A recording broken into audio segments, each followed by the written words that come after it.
Welcome, friends, to another session of our NRS1, Chapter 4. Today, what we are going to see is about spanning tree, about switch, about VLAN. Okay, so the topic which we are going to see is, as I told you, it is about spanning tree. Okay, let me try this.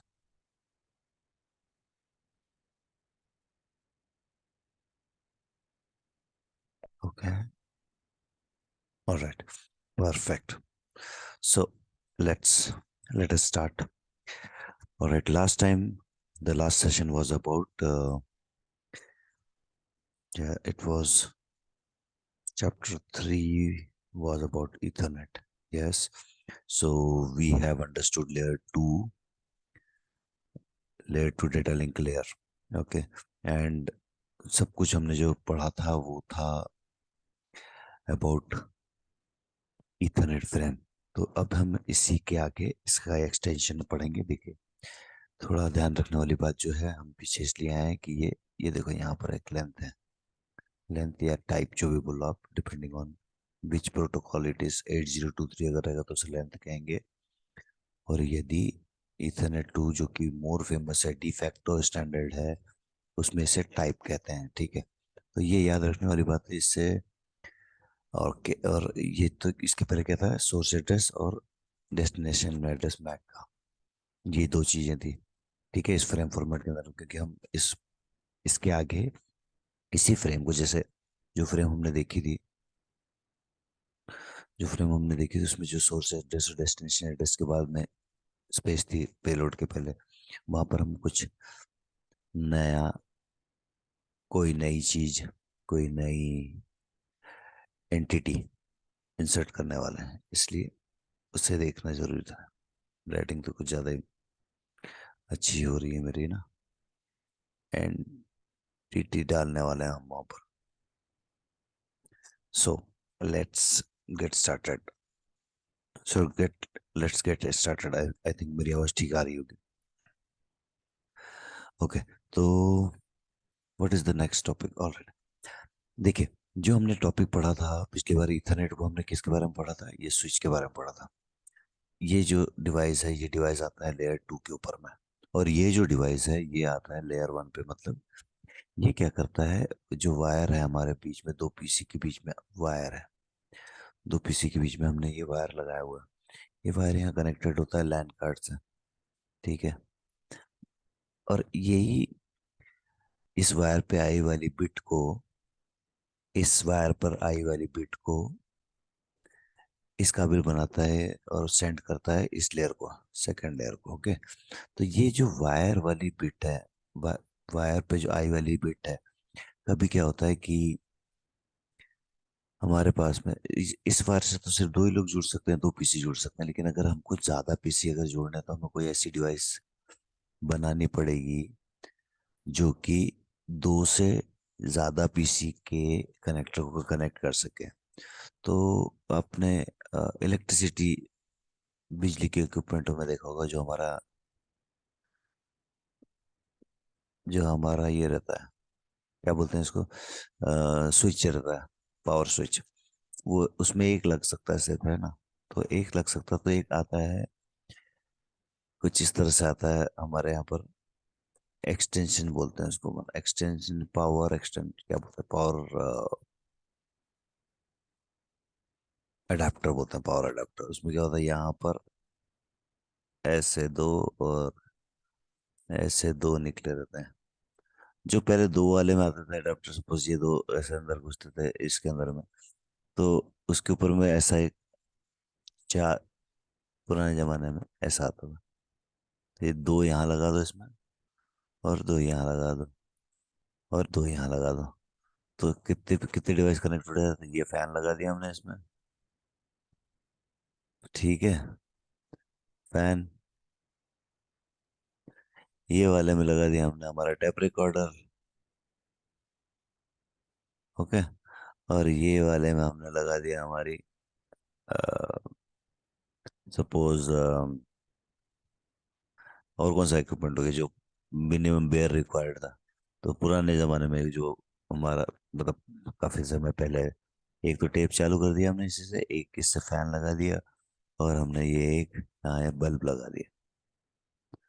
तो हमारे power point से एक ही power point से हमने तीन चीजें लगा दी थी, राइट। तो ये हो गया इसका एक्सटेंशन, ठीक है। इसी प्रकार, अब इसी प्रकार इसका और भी एक्सटेंशन बताता हूँ मैं आपको, ठीक है। Erase all link, I think ऐसे ही होता है। इरेज भी कठिन है, ये भी कार कोई भी ऐसा नहीं। ओके, हो गया, ठीक है।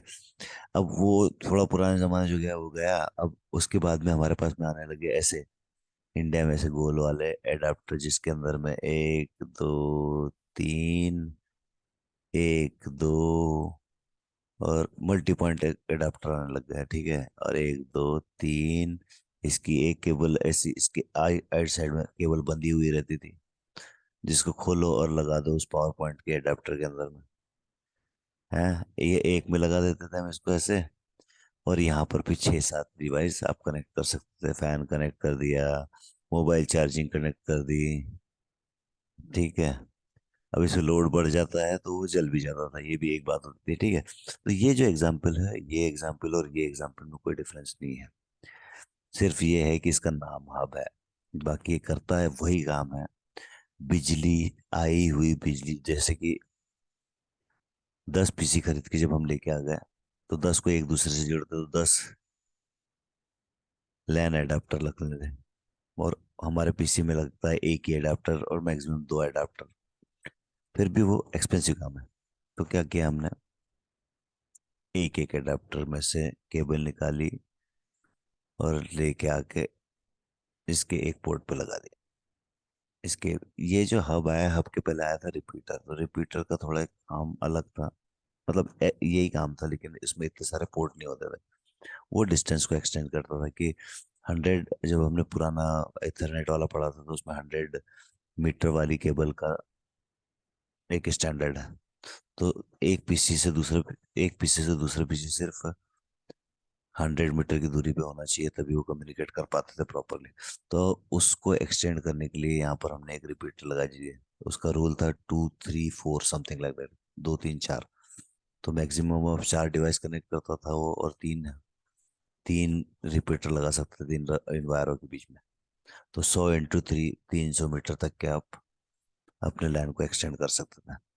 लैन एक्सटेंडर भी कुछ इसी तरह से काम करता है, लैन को एक्सटेंड करने के लिए भी।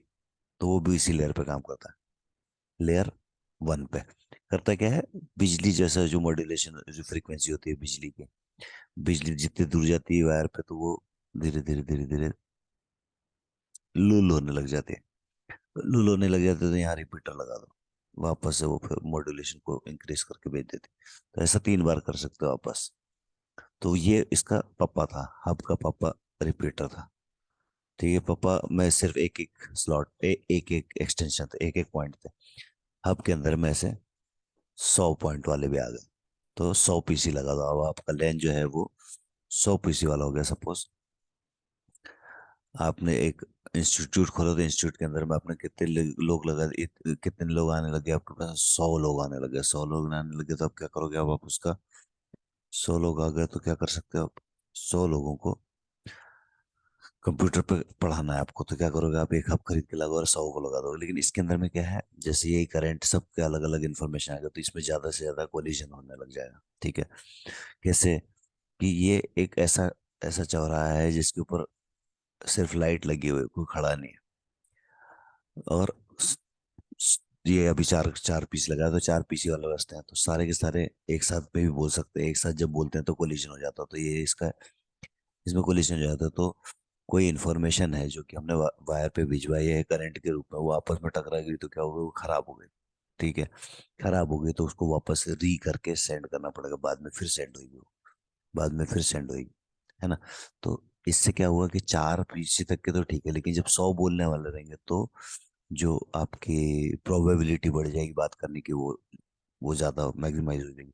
हर वक्त कोलिजन होते जाएंगे, तो ज़्यादा कोलिजन होंगे तो आपको जो रियल इंफॉर्मेशन है, रियल डेटा है, वो बार बार करप्ट होता जाएगा और फिर वन पॉइंट ऑफ टाइम ये नेटवर्क पूरा क्या हो जाएगा, डिस्ट्रॉय हो जाएगा। इसके ऊपर में कोई कम्युनिकेशन ही नहीं हो पाएगा, बस पीसी लगे रहेंगे, नेटवर्क अब दिखेगा लेकिन बात नहीं कर पाएंगे। इट इज सिंपली, मैं एक ही एग्जांपल लेके चलता हूँ तो वो आगे भी होगा। एक कमरे के अंदर भी जब तक ये चार लोग बात कर रहे थे तब तक ठीक थे, फिर चार के बदले छह हो गए, तभी भी एक तरफ से थोड़ा क्यूस ज्यादा होने लगा लेकिन ठीक था। अचानक इसी के अंदर में हमने 25 लोग भर दिए जो कि बहुत ऊंची आवाज में बात करते हैं और बदतमीज भी है। तो क्या होगा कि फिर ये इसमें 25 में कोई कम्युनिकेशन नहीं हो सकता, चिल्लाएंगे तो सभी, परंतु कम्युनिकेशन नहीं हो सकता। ठीक है, तो हब का काम क्या था, सिग्नल को एम्पलीफाई करना और रेप्लिकेट करना। लेयर वर्ड डिवाइस था that receive Ethernet frame and replicate across all port. तो इसको अगर इस पोर्ट पे एक किसी ने इन्फॉर्मेशन दी है तो वो सारे पोर्ट पे भेज देता था। ठीक है। Do not inspect L two frame को इंस्पेक्ट नहीं करता, और हाफ डुप्लेक्स ऑपरेशन था इसका। हाफ डुप्लेक्स से मतलब एक वायर के ऊपर में बात सेंड रिसीव दोनों नहीं करता ये, या तो सेंड होता था उस वायर पे या रिसीव होता था। फिर इसके बाद में आता है स्विच हमारा। स्विच क्या करता है, तो इसमें क्या था, एक ही कोलिजन डोमेन था और कोलिजन एक ही ब्रॉडकास्ट डोमेन, एक ही ब्रॉडकास्ट डोमेन था। ठीक है। तो ये जो डिवाइस है, ये चूंकि लेयर टू पर काम करता है, तो ये इसको इसका काम तो करता ही करता है, मतलब एम्प्लीफिकेशन और रेप्लिकेशन तो होता है, लेकिन इसमें एक अच्छी चीज ये है कि इसे कोलिजन डोमेन को, सॉरी, ब्रॉडकास्ट डोमेन को ब्रेक करता है। ओके। तो सपोज करो कि यहाँ से किसी ने ब्रॉडकास्ट भेजा, I am sorry sorry sorry, collision domain इसके कम हो जाता है। कोलिजन डोमेन, ब्रॉडकास्ट डोमेन ये ब्रेक नहीं करता। कोलिजन क्या है, वीलैन सपोज ये है वीलैन एचआर वाला, वीलैन एचआर, तो ये है वीलैन मार्केटिंग वाला,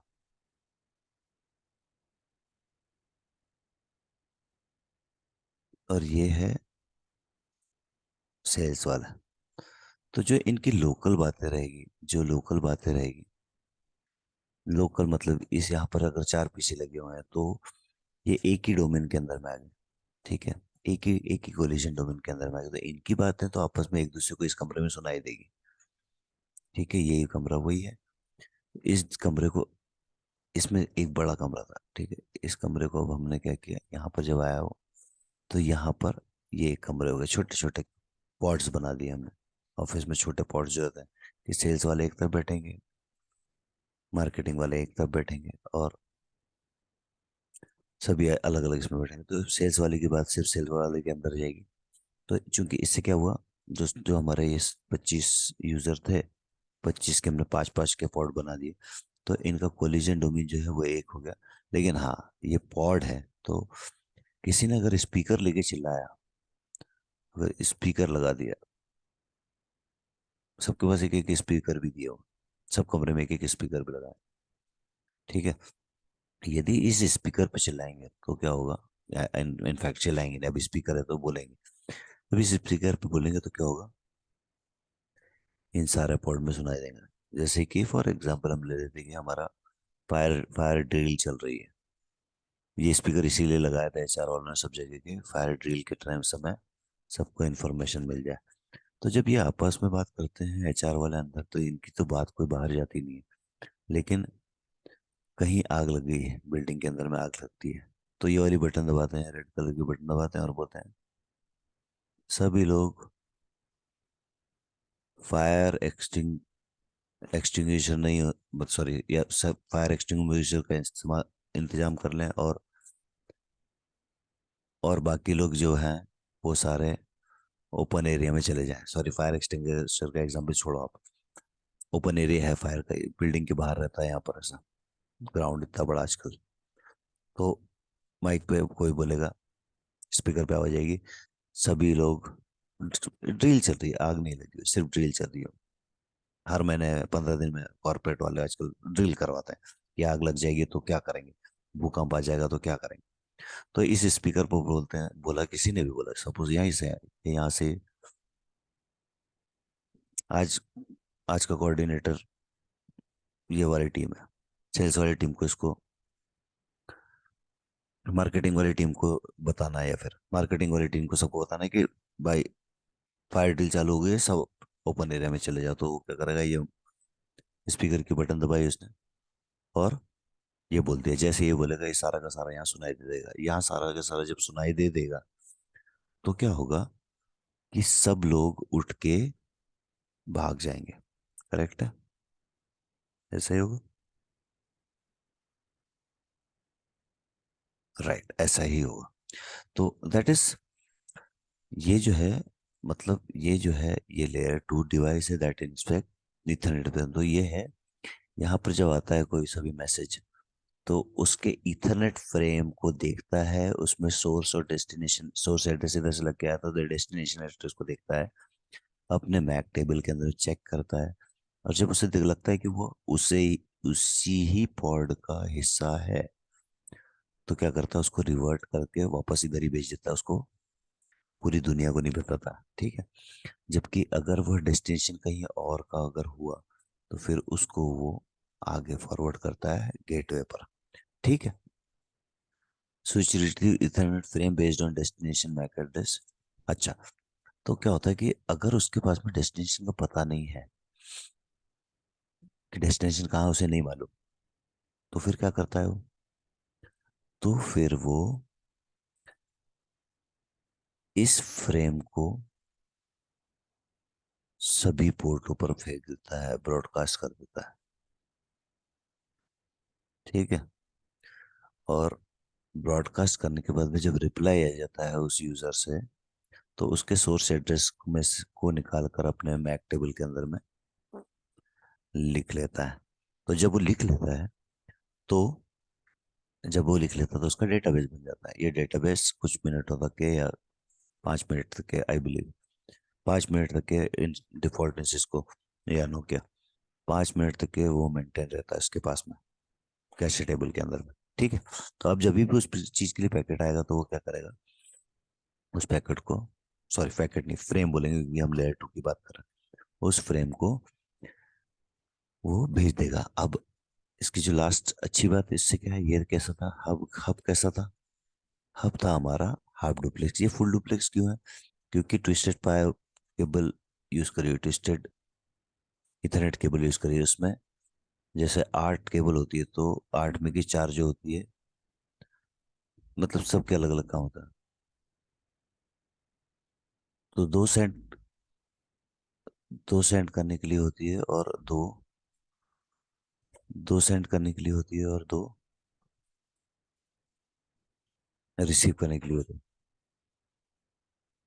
ठीक है।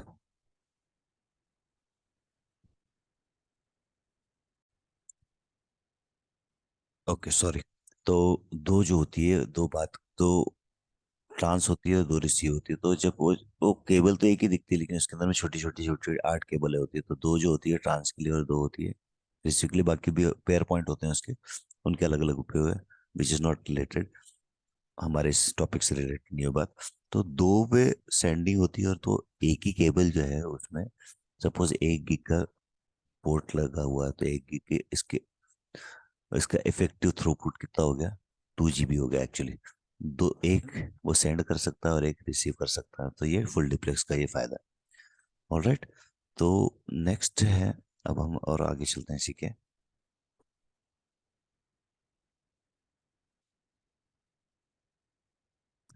नेक्स्ट, तो ये है, ये मैंने आपको पहले बता दिया कि कैसे ये,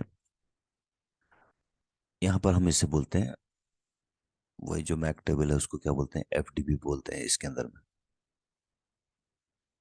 नोकिया के अंदर में। तो जो मैंने बताया आपको वैसे ही करेगा। Host A send a frame to the host B ए है, होस्ट बी के लिए फ्रेम सेंड कर रहा है।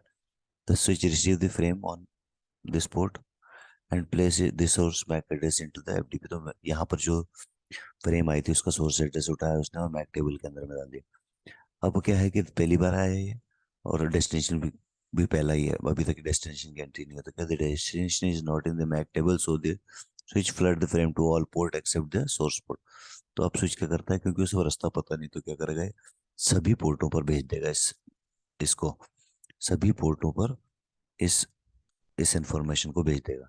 उससे क्या होगा, जिसकी वो इंफॉर्मेशन होगा वो व्यक्ति इसको पढ़ लेगा और पढ़ने के बाद में उल्टे रिप्लाई कर देगा सोर्स को। ऐसी बात होती है ना, सोर्स ने डेस्टिनेशन से बात की, डेस्टिनेशन की बात जब होगी तो डेस्टिनेशन है सोर्स को डेस्टिनेशन एड्रेस में डाल के चेंज करके एक्नॉलेज कर दिया, तो एक्नॉलेज कर दिया तो इस स्विच के पास में उस तरफ की भी फ्रेम आ गई। उस फ्रेम में से इसने जो सोर्स एड्रेस, ये सोर्स एड्रेस को ही अपने मैक टेबल में डाला, डेस्टिनेशन को मोर रिलायबिलिटी के लिए। तो सोर्स एड्रेस को उठाया, और तो ए और बी दोनों होस्ट के सोर्स एड्रेस उठाने के बाद में इसके पास में मैक टेबल बन गया। मैक टेबल के अंदर में अब इसके पास में ए और बी को जाने वाला रास्ता है, ऐसी C D E F G सब के लिए करेगा, और एक बार में उसका मैक एड्रेस कंप्लीट हो जाएगा। दूसरी चीज जो मैंने बताया थी कि कॉलिजन डोमेन जो होते हैं, तो हब हब में एक ही कोलिजन डोमेन होता है और एक ही ब्रॉडकास्ट डोमेन होता है, ये ब्रेक नहीं करता है। कोलिजन मतलब टकराना, और ब्रॉडकास्ट मतलब वही स्पीकर वाला चिल्लाना, सबको बताने वाली बात। तो कोलिजन तो वन वे रोड के ऊपर में, जिसमें आना जाना दोनों लगा रहता है, तो उसमें कोलिजन हो सकता है, एक दो गाड़ी का एक्सीडेंट हो जाए, ठीक है। तो ये कोलिजन डोमेन और ब्रॉडकास्ट डोमेन दोनों इसमें एक ही होते हैं।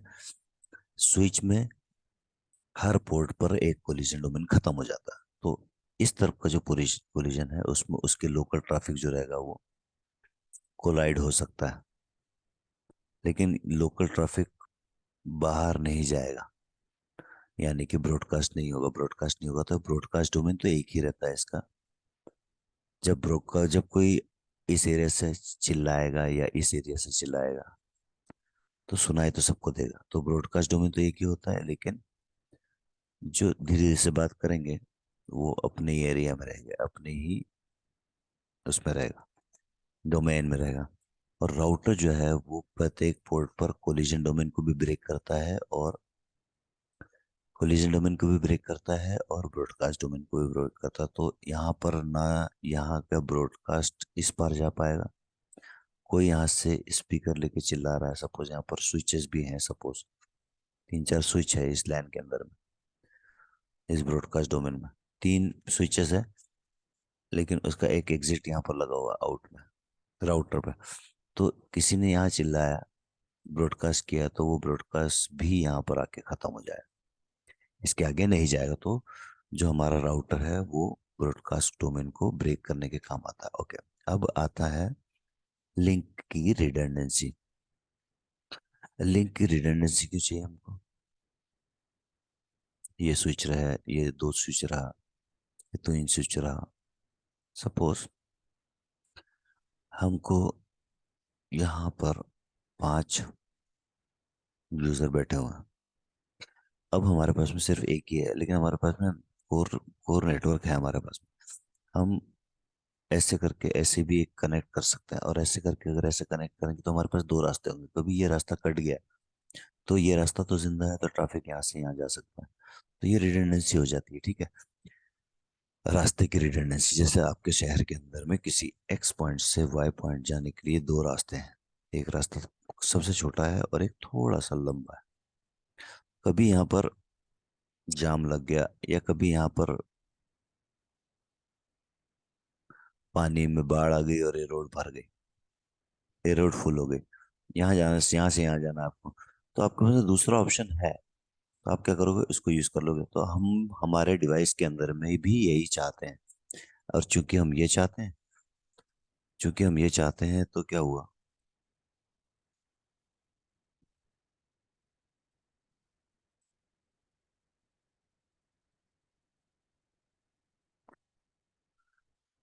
तो चूंकि हम ये चाहते हैं कि हमारी रिडंडेंसी रहे, तो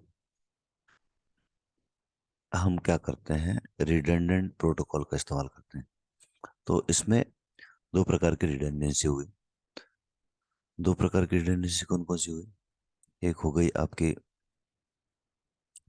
लिंक वाली रिडंडेंसी, जो कि एक डिवाइस से दूसरे डिवाइस के बीच में अगर एक लिंक टूट जाए तो दूसरे लिंक के लिए ये लिंक अगर ब्रेक हो जाए तो ये लिंक से ट्रैफिक चले जाए। तो उसके लिए जो प्रोटोकॉल का यूज करते हैं उसका नाम है लैग, लिंक एग्रीगेशन प्रोटोकॉल। ठीक है। दूसरा जो है ये link aggregation protocol, link aggregation group एक प्रोटोकॉल है जो कि लिंक रिडंडेंसी का ख्याल रखता है। दूसरा जो मैंने आपको एक पिक्चर बताया था कि ये कुछ इस तरह से, तो ये 3 स्विच है या 3 के बाद में 2 और स्विच लगे हुए हैं ऐसे।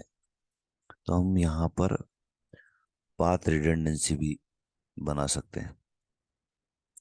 जब हम पाथ रिडंडेंसी बनाए, पाथ मतलब यहाँ से यहाँ तक जाने का पूरा रास्ता, ये है पाथ रिडंडेंसी।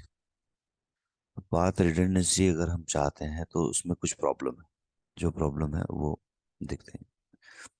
ये रहा मैकेनिज्म हमारा, जिस तरह से स्विच फाइंड आउट करता है ब्रॉडकास्ट, ये वाला फ्लड करके ब्रॉडकास्ट करके वो फाइंड आउट करता है कि कौन सा डिवाइस किधर कनेक्टेड है, कौन सा मैक एड्रेस किधर है। उसे क्या कहते हैं, फ्लडिंग मैकेनिज्म। अब जब तक कि हमारे पास में लिंक रिडंडेंट नहीं है तब तक कि तो इसमें कोई प्रॉब्लम नहीं है, इस मैकेनिज्म में कोई दिक्कत नहीं है। लेकिन अगर लिंक रिडंडेंट हो गई तो ब्रॉडकास्ट स्टॉर्म के कारण ये दिक्कत हो सकती है। दिक्कत ये हो सकती है कि पैकेट जो है वो उन्हीं रिडंडेंट लिंक पर घूमता रहे और उससे सीपीयू यूटिलाइजेशन हाई होने के कारण आपका स्विच क्रैश हो जाए। ऑलराइट। तो स्विच क्रैश हो जाएगा, आपका नेटवर्क पूरा बैठ जाएगा। फॉर एग्जांपल ये जो आप देख रहे हो। तो इससे बचने के लिए जो प्रोटोकॉल का हम यूज करते हैं उसका नाम है spanning tree protocol. Spanning tree protocol basically ये प्रोटोकॉल क्या करता है, जो पाथ पाथ हम फाइंड वो फाइंड आउट करता है उसमें से क्या करता है, वो रिडंडेंट लिंक को टेम्पोररी ब्लॉक करके रख देता है। रिडंडेंट लिंक को टेम्पोररी ब्लॉक करके रखता है तो क्या है, लूप जो है वो यहाँ पर ब्रेक हो जाएगा। यदि कभी ये डाउन हुआ, ये वाला लिंक अगर डाउन हुआ, तब वो क्या करेगा, तब वो इस ब्लॉक्ड लिंक को इस ब्लॉक्ड लिंक को ये वाली ब्लॉक्ड लिंक को क्या करेगा, वो यहाँ से ब्लॉक के बदले अनब्लॉक कर देगा। और इसको, ये तो डाउन हो ही गया अपने आप में, तो क्या होगा आपको, फिर ये पाथ जो है जैसे कि वैसे कंटिन्यू कर लेगा और आपका ट्रैफिक ट्रांसमिट हो जाएगा। ठीक है। तो ये है एसटीपी। क्या है ये, एसटीपी, राइट। तो ये मैंने बताया आपको, ये वही चीज जो मैंने पहले बताई आपको उसके बारे में, redundant Ethernet path redundancy. Ethernet path redundancy refer to the ability of a network to provide alternative path for Ethernet traffic in the event of a link or network failure. Okay. जो हमने lag वाला पहले option देखा था, तो lag वाला option में link layer redundancy होती है, लिंक की रिडंडेंसी होती है, क्योंकि वो तो लिंक पे कनेक्टेड है, 2 लिंक कनेक्टेड करी हमने और लैग का प्रोटोकॉल चला दिया, तो उसमें कि एक लिंक बैठ गई जो सामने वाले के साथ में, तो वो उससे आप बच पाओगे। एसटीपी हमको डिवाइस लेवल रिडंडेंसी देता है, मतलब अगर पूरा का पूरा स्विच भी बैठ गया तो दूसरे स्विच से वो ट्रैफिक चला जाएगा। ठीक है। Ethernet path redundancy is often achieved through the use of redundant network paths such as multiple physical links, switch और router which are configured to provide failure capability। ठीक है। तो ये है कि दूसरे लिंक दूसरे डिवाइसेस के थ्रू ये रिडंडेंसी हो जाएगी। There are several technique that can be use to achieve Ethernet path redundancy, including link aggregation, spanning tree protocol and various link and network layer protocol. फिर दूसरे अपर लेयर में भी है, जैसे कि ये आया नेक्स्ट लाइन पे, जैसे कि VRRP, MPLS और HSRP यूज करके भी आप लिंक लेयर प्रोटेक्शन और डिवाइस लेवल प्रोटेक्शन कर सकते हो। लेकिन हमारा टॉपिक तो है लेयर 2 पे अभी, STP। तो जो पाथ पाथ लेवल प्रोटेक्शन है या रिडंडेंसी है वो प्रोवाइड कौन करता है, STP। और लिंक लेवल कौन करता है, lag. Overall, Ethernet path redundancy is an important aspect of network design, as it can help you ensure network uptime and prevent service disruption due to network failure. By providing redundant parts for Ethernet traffic, network administration can increase network availability, improve network performance and reduce the risk of service outage. तो जब अगर ये वाले प्रोटोकॉलों का इस्तेमाल करेगा administrator, तो क्या कर सकता है, उससे क्या बेनिफिट हो जाएगा? नेटवर्क की अवेलेबिलिटी टाइम बढ़ जाएगी, नेटवर्क की परफॉर्मेंस बढ़ जाएगी, और सर्विस आउटेज के रिस्क खत्म हो जाएंगे। ठीक है, ओके। अब आते हैं हम टॉपिक के ऊपर में, जिसका नाम है VLAN. Almost we are almost going to finish in 5 minutes. तो ये जरा थोड़ा ध्यान से समझें। देखो, स्विच क्या था? कोलिजन डोमेन ब्रेक करता था, ये तो याद है ही। इसमें क्या होता है, बाय डिफॉल्ट एक वीलैन होती है। तो या फिर ऐसा बोलो, आप इसको एक विलेन मत बोलो, आप ऐसा बोलो कि ये एक स्विच जो है, ये एक स्विच जो है, इसके ऊपर में, इस स्विच के ऊपर में जितने पोर्ट हैं वो सब एक ही मीटिंग रूम के हिस्से हैं, एक ही मीटिंग रूम के हिस्से हैं। ठीक है, या ऐसा बोलो कि 1,000 स्क्वायर फीट का हमने एक ऑफिस पूरा पूरा खरीद लिया, राइट? और सबको एक साथ बैठा दिया इसमें। एक, दो, तीन, चार, पाँच, छ। अब ये फिजिकल है, ये तो फिजिकल है। ओके, ये फिजिकल, ये जो चीज़ है वो फिजिकल है। अभी फिजिकल 10 लोग यहाँ बैठे हैं और ये बात इतनी करते हैं सारा दिन कि पहले तीन जब तक है तब तक कोई प्रॉब्लम नहीं। जब 10 थे, जब 10 हो गए, तो अब सारी प्रॉब्लम इकट्ठी हो गई। ये पूरे 1,000 स्क्वायर फीट के अंदर में ज़्यादा से ज़्यादा टाइम पर क्या होता है कि आवाज़ ही होती है, काम कम होता है और आवाज़ ज़्यादा होती है। तो अब हम ऑफिस तो हमारा हम बढ़ा नहीं सकते, या दूसरी बिल्डिंग के लिए हमारे पास बजट नहीं। तो इसका टेम्पोररी सोल्यूशन क्या किया हमने? उन्होंने बोला 10 लोग हैं, 10 लोग जो हैं वो सारे के सारे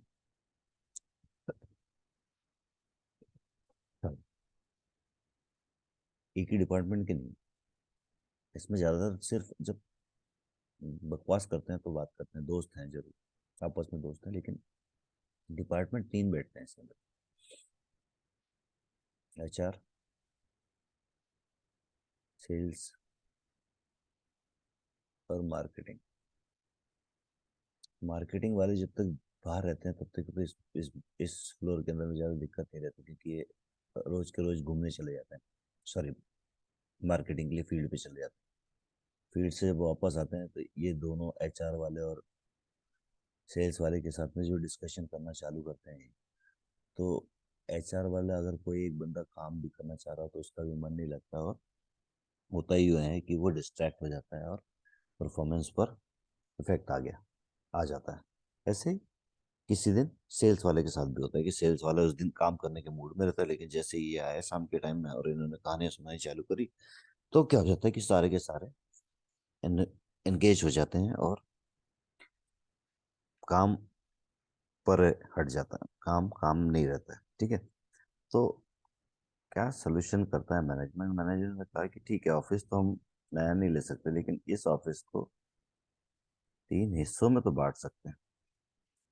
कैसे बांट सकते हैं? तो टेम्परेरी बोल रहे हैं कि इसकी साउंड प्रूफ वॉल लगा दो इसकी, और इनको इस तरह के इंफ्रास्ट्रक्चर को क्या बोलते हैं हम हमारे कमर्शियल लैंग्वेज के अंदर में, पॉड बना देना।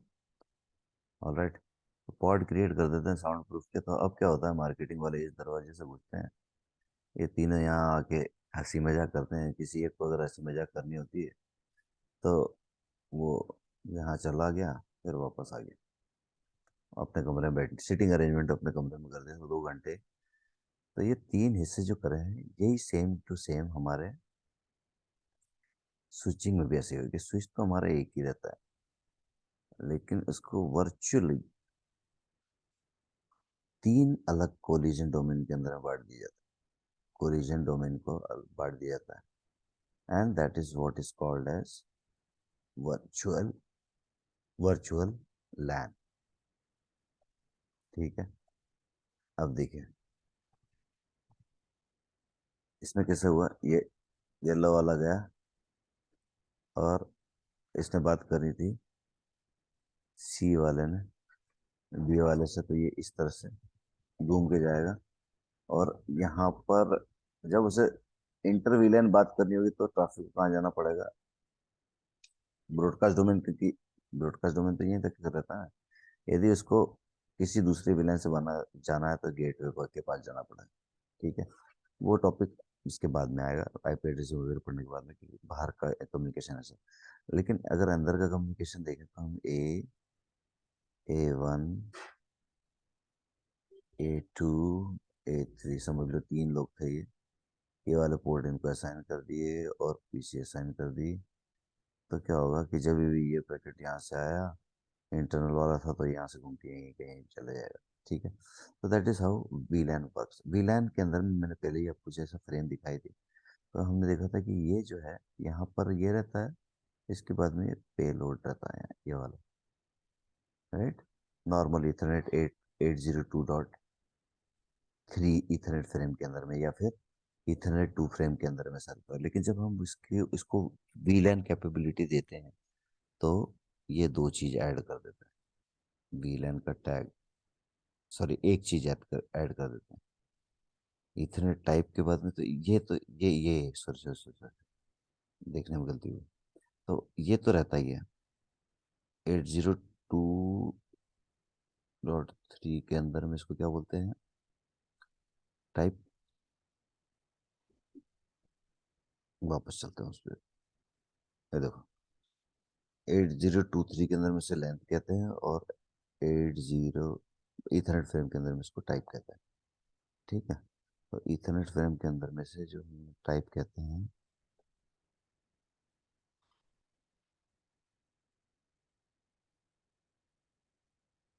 टाइप और लेंथ, तो ये वाले और ये वाले के बीच में हम वीलैन टैगिंग को ऐड कर देते हैं। और कितने बिट की होती है, 12 और एक 13, 14, 15, 16, 16 बिट का हमने ऐड कर दिया एक्स्ट्रा। चार 2 बाइट टाइप का आ गया, और 2 बाइट, 8 दूनी 16, 8 × 2 बाइट इज इक्वल टू 16। तो 16 बिट आ गए। 16 बिट में जो दो है, ये 12 जो है वो एड्रेसिंग के लिए काम में आ जाएगी। तो इतनी वीलन आप क्रिएट कर सकते हैं जितनी 12 के अंदर में आ जाती है। राइट। तो 255 और 512, 9 में 1024, 10 में 1024, एक सेकेंड वीलन की।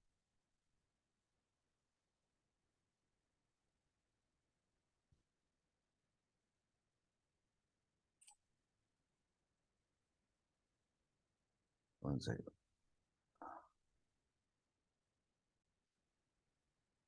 तो इस विलेन 12 बिट के अंदर में 0 से 4000 के आसपास, 4095 विलेन आप क्रिएट कर सकते हो। ठीक है, मैक्सिमम नंबर ऑफ। सो ऐसा है इस so that is what how it is. जो फ्रेम है हमारी वो इस तरह की है। और इसके बाद में एक और आता है 80 क्यू इन क्यू जिसे बोलते हैं, क्यू विलेन। तो उसमें क्या करते हैं, इसमें विलेन टैगिंग का ये एक ऐड हुआ था। इसमें दो ऐड हो जाते हैं, एक प्रोवाइडर की विलेन टैगिंग रहती है और एक कस्टमर की विलेन टैगिंग होता है। तो ये एक और इसका एक्सटेंशन वर्जन है क्यू इन क्यू का। फिर उसके बाद में आ गया है अभी जो चलता है वो है वी एक्स लैन। तो ये डेटा सेंटर के लिए जिसमें और भी ज़्यादा लैन चाहिए आपको, कैपेबिलिटी चाहिए। क्यू इन क्यू जो है ये तो ऑपरेटर के लिए है कि यदि कस्टमर